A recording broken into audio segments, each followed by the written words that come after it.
Bismillahirrahmanirrahim. Assalamualaikum warahmatullahi wabarakatuh. Yang terhormat Pengasuh Pondok Pesantren Al-Mumin Putri K.J. Muhammad Idris Jamaluddin Soho Bunyanyi Mimma Falasifam. Yang terhormat Kepala Mudir Dinia Ustadz Ahmad Nidoni dan yang kami hormati pengampu pelajaran Aswaja Ustazah Imran Fa'iqatul Islam dan yang kami hormati Ustadz dan Ustazah, dan tak lupa kepada teman-teman kami seperjuangan. Di sini saya Siti Musfiro Dan Helda Salwa Amalia akan mempresentasikan pelajaran Aswaja yang berjudul tambahan kata Sayyidina pada sholawat Nabi. Terus Rasulullah SAW itu bersabda, Ana sayyidu rida adamu yaumul qiyamah, yang artinya saya adalah sayyidnya anak Adam di hari kiamat. Di sini Sayyid sendiri itu yang artinya adalah kepemimpinan, keutamaan dan kehormatan.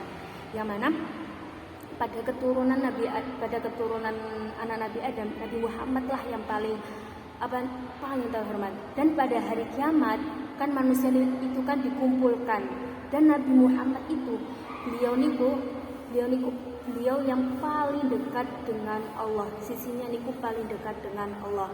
Dan juga diriwayatkan sebagian ulama oleh Imam Nawawi di dalam kitab Al-Minhaj, yang mana ada tambahan kalimat wala fakhra, yang artinya itu tidak sombong.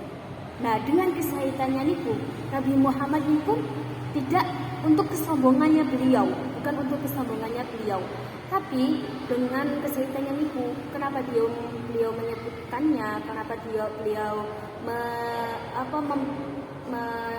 mempernyatakan kepada umat-umatnya, itu bentuk dari beliau rasa syukurnya beliau kepada Allah atas kesayyidinanya, yang diberikan nikmat sayyidina niku. Nah, juga sebagian juga Allah itu memerintahkan, nah agar dengan diberinya nikmat niku harus kalau bisa niku kayak diumumkan. Nah, soalnya dalam surat Ad-Duha ayat 11 yang wa amma bi ni'mati rabbika fahaddits. Nah, niku kan Allah kan sudah memerintahkan kalau barang siapa yang diberikan nikmat maka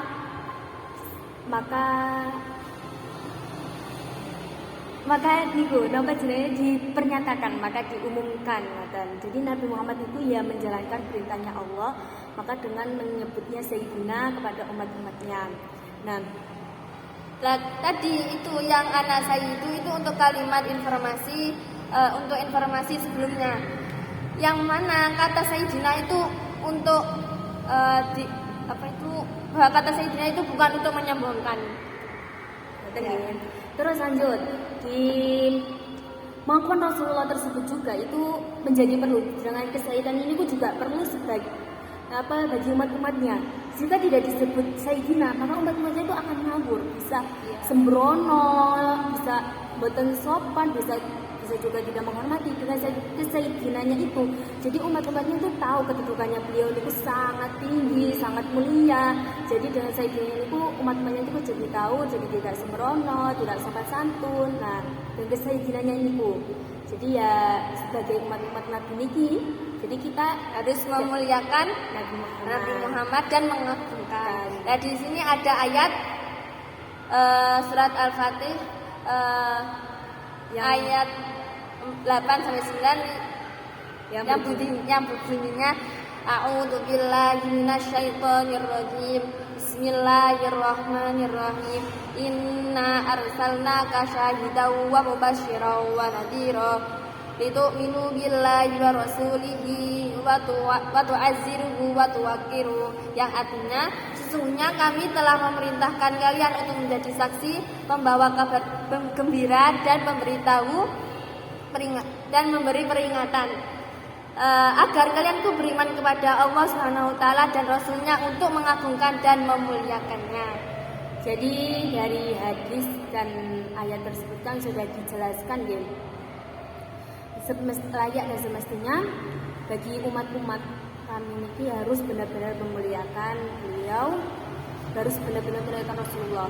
Nah, dengan apa niku dengan menyertakan kata Sayyidina di dalam nama Nabi Muhammad. Jadi dengan kita menyertakan Sayyidina di dalam Nabi Muhammad, kita itu berarti benar-benar mengagungkan Rasulullah Shallallahu Alaihi Wasallam. Dan itu seperti kita disamakan seperti kita pertama kali berkenalan dengan sesama manusia ya. Seperti saya berkenalan dengan Mbak Iis kan pertama kali. Masa gini, Mbak Iis itu berkenalan dengan saya kayak Mbak, namanya Samian siapa? Masa langsung ngambilnya dengan jangkar kan nggak mungkin. Lah kita kan dengan cara memuliakannya kan bisa dengan cara Mbak, dengan kakak atau Mas tak apa gitu kan. Nah itu disamakan seperti itu. Makanya kita sebagai umat Kanjeng Nabi kalau bisa ya harus memuliakan dan mengagungkannya itu sesuai dengan kedudukannya yang paling tinggi. Nah, dengan tambahan kata Sayyidina niku, Nabi niku tidak juga menuturkan kepada para sahabatnya. Nah, namun sebagai umat umat kita yang kecil-kecil niki ya harus bersikaplah tahu diri bahwa kalau kita niku kalau bisa niku ya benar-benar mengagungkan. Kalau beliau niku memang sangat mulia di sisinya Allah. Jadi kalau kita nggak mengagungkan berarti wah benar-benar kita tidak tahu diri. Jadi gitu ya. Nah, terus untuk perbedaan antara Sayyidina kepada Nabi dan kepada sahabat niku sebenarnya itu sama-sama penghormatan. Tapi kalau untuk sahabat niku kenapa disebut Sayyidina Utsman, Sayyidina Ali? Niku karena dulu kan masa kepemimpinan disebut pemimpin. Nah, Nabi kan disebut Sayyidina ya termasuk pemimpin, penghormatan. Nah, kalau pada Sayyidina Ali dan Sayyidina Utsman itu penghormatan sebagai pemimpin. Jadi perbedaannya ini penghormatan sebagai pemimpin. Kalau kepada Nabi Muhammad itu mengagungkan, benar-benar mengagungkan, memuliakan. Ya bukan sama-sama mengagungkan dan memuliakan. Kalau Sayyidina Ali, Sayyidina Utsman itu untuk penghormatan pemimpin kayak presiden, terus ya kita kayak angkatan menerus kayak di Arab sebagai pemerintah niku disebutnya itu Sayyid. Sedangkan kalau di negara Republik Indonesia itu disebutnya presiden.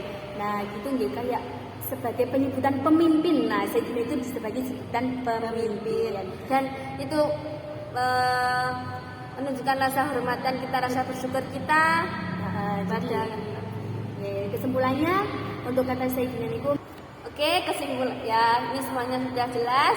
Kesimpulannya yang pertama ini memuliakan dan mengagungkan Nabi Muhammad. Tambahan kata Sayyidina itu. Dan yang kedua itu sebagai umat itu kita harus tahu diri, sopan santun kepada beliau Kanjeng Nabi Muhammad Shallallahu Alaihi Wasallam. Alhamdulillah dari kami jika ada salah kata dan kurang bagus kata-katanya kami mohon maaf. Cukup sekian.